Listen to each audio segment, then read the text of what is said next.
আপনারা জানেন যে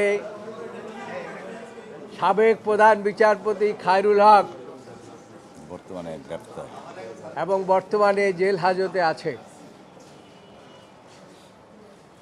তিনি একটি জাজমেন্ট দিয়ে, যে জাজমেন্টটা নোন অ্যাজ 13 অ্যামেন্ডমেন্ট জাজমেন্ট, এই জাজমেন্টের মাধ্যমে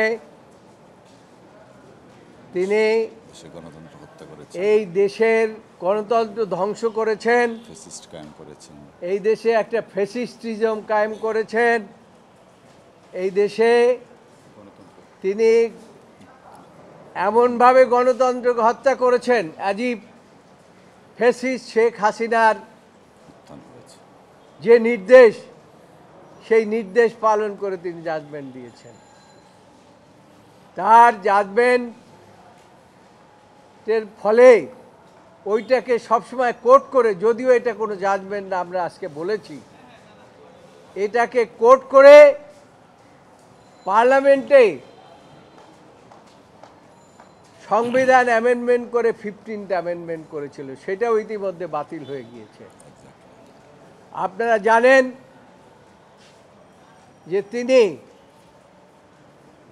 এবং আপনাদের এই ভাষ্য মোতাবেক তিনি জাজমেন্ট, প্রথম যে জাজমেন্ট লিখেছেন, সেই জাজমেন্টের পরে 16 মাস পর 17ই মে তিনি রিটায়ারমেন্টে গেছেন। এই রিটায়ারমেন্টের 16 মাস পরে, ঠিক যেভাবে সংবিধান অ্যামেন্ডমেন্ট হয়েছে এর পূর্বে, সেই সংবিধান মোতাবেক তিনি জাজমেন্ট দিয়েছেন। এই কথাগুলো আমরা রিভিউ পিটিশনে আমরা এনেছি। আমরা বাংলাদেশ জাতীয়তাবাদী দলের মহাসচিবের পক্ষে আমরা সেখানে উপস্থিত এপিয়ার করেছি আদালতে। আমাদের সাথে এখানে আমার ডান পাশে ব্যারিস্টার কায়সার কামাল কাউন্সিল হিসাবে ছিলেন, আমাদের রুহুল কুদ্দুস কাজল ছিলেন, আরও আইনজীবীরা আমাদের সাথে ছিলেন। এখানে আমাদের আজকে যে হিয়ারিংটা হয়েছে, সেখানে দুটো মামলা একসাথে হিয়ারিং হয়েছে। একটা হয়েছে আমাদেরটা আর জামাতে ইসলাম এবং জামাতে ইসলামেরটা। আমি যেহেতু বৌদ্ধ মামলার সিনিয়র এই কাউন্সিল, বোধ মামলার সিনিয়র কাউন্সিল হিসাবে উপস্থিত ছিলাম, ওই মামলারও সিনিয়র কাউন্সিল হিসেবে উপস্থিত ছিলাম, সেই কারণে আমি জাজমেন্টটা পড়তে দিয়েছিলাম একজন আইনজীবী, আমাদের একজন জুনিয়র ফ্রেন্ডকে, তিনি জাজমেন্টটি পড়েছেন। জাজমেন্ট পড়ার পরে আমাদের সাবমিশন, লিগ্যাল আর্গুমেন্ট আমি করেছি। আমি আদালতকে বলেছি, মাননীয় আদালত, এটাই আসল, এই জাজমেন্টটি আইনের দৃষ্টিতে কোনো জাজমেন্ট হয় নাই। যেহেতু আইনের দৃষ্টিতে কোনো জাজমেন্ট হয় নাই, কাজে এই জাজমেন্ট লিভ দেওয়ার কোনো প্রশ্নই আসে না।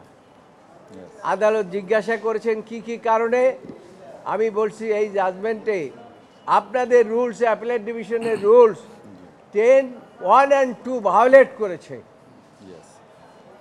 কিভাবে ভায়োলেট করেছে সেটা আমরা এক্সপ্লেইন করেছি। কারণ প্রথম জাজমেন্ট দেওয়ার পরে 16 মাস পরে আর এটা চেঞ্জ করতে হলে পরে রিভিউ করতে হয়, অথবা পার্টিকে অবহিত করতে হয়, এই ক্ষেত্রে কিছুই করা হয় না। তারপরে সেকেন্ড কথা বলেছি যে এই জাজমেন্টের পরেই অ্যামেন্ডমেন্ট হয়ে গেছে সংবিধান, সেটাও বেআইনি। প্রাথমিক জাজমেন্টের পরে সংবিধান অ্যামেন্ডমেন্ট হয়ে গেছে, এটাও বেআইনি। সেটার উপরে 15th অ্যামেন্ডমেন্ট, সেটা চ্যালেঞ্জ হয়েছে, এটা রুহুল কুদ্দুস কাজলও বলেছে, আমরাও বলেছি। থার্ড কথা বলেছি, জনাব খায়রুল হক 17ই মে রিটায়ারমেন্টে গিয়েছে। রিটায়ারমেন্টে যাওয়ার পরে কোনো জাজের ও তার থাকে না, শপথ থাকে না, অর্থাৎ 17ই মে তার শপথ চলে গিয়েছে। এই শপথ চলে যাওয়া অবস্থায় কোনো জাজমেন্ট তিনি লিখতেও পারেন না, দিতেও পারেন না।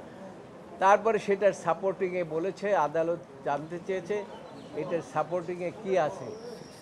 আমরা সেখানে বলেছি যে 16 ডিএলআরে একটা জাজমেন্ট আছে অ্যাপেলেট ডিভিশনের, সেটা আজ পর্যন্ত সেটা ওভাররুল হয় নাই এবং সেই জাজমেন্টটা দিয়েছিলেন একজন ঐতিহাসিক চিফ জাস্টিস যার নাম হয়েছে লর্ড কর্নেলিয়াস এবং আরও 4 জন জাজ সেখানে উপস্থিত ছিলেন। এখানে কনক্লুশনটা ছিল এ জাজ after his retirement he cannot write and sign the judgment. If he write and sign the judgment in the eye of law, There is no judgment. there is no judgment. That is not the judgment. Since this was the decision of the apex court of this country, সেই ক্ষেত্রে যেটা আজ পর্যন্তই হয় নাই, সেই কারণে আপনাদের লিভ দেওয়ার কোনো প্রয়োজনীয়তা আছে বলে আমরা মনে করি না। আমরা মনে করি এই জাজমেন্টটা যেহেতু কোনো জাজমেন্টেই না, সেই জন্য এটাকে আউটরাইট ডিসপোজ আপ করে আপনারা খারিজ করে দিতে পারেন, সেটা set করে দেওয়া। সেটা সেট করে দিতে পারেন, আমাদের রিভিউটা অ্যালাউ করতে পারেন।